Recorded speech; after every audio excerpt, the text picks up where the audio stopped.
सर्वप्रथम सर्वांना टी पात्रता परीक्षाकरिता खूप खूप शुभेच्छा. सदरील व्हिडिओमध्ये मानसशास्त्र विषय निगडित मानसिक संघर्ष या घटकाविषयी वाचन केले जाणार आहे. चला तर मग पाहूया.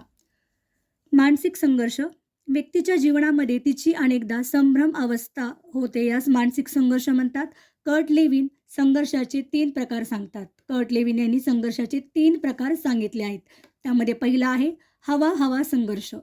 जेव्हा व्यक्तीसमोर दोन्हीही पर्याय सारखेच आकर्षित करणारे असतात, मात्र त्यातील एका पर्यायाची तिला निवड करावी लागते, त्यास हवा संघर्ष म्हणतात. उदाहरणार्थ, प्राध्यापकाची नोकरी लांबच्या जिल्ह्यातील विद्यापीठात करावयाची की आपल्याच शहरातील नामांकित महाविद्यालयात करावयाची. दुसरा प्रकार हवा नको संघर्ष. जेव्हा व्यक्तीला एखादी गोष्ट हवी असते पण त्याचे होणारे परिणामही तिला नको असतात, त्यास हवा नको संघर्ष म्हणतात.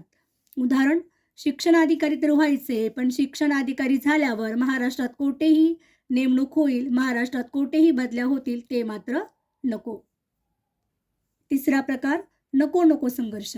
जेव्हा व्यक्तीसमोर दोन्हीही नको असलेले पर्याय असतात व त्यातील एका पर्यायाची निवड करावी लागते किंवा त्यातील एक निवडावा लागतो, त्यास नको संघर्ष म्हणतात.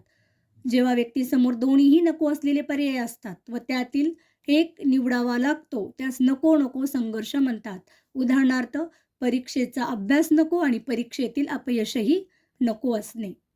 सदरील व्हिडिओमधील तुम्हाला या तिन्ही संघर्षाविषयी जोड्या लावा किंवा त्याच्या उदाहरणावर आधारित प्रश्न विचारला जातो पेपर 1 आणि पेपर 2 साठी. जर तुम्हाला हा व्हिडिओ आवडला असेल तर नक्कीच तुमच्या टी धारक मित्रमैत्रिणींना पाठवा, जेणेकरून तुमच्या समवेत त्यांचे देखील मार्क फिक्स होतील.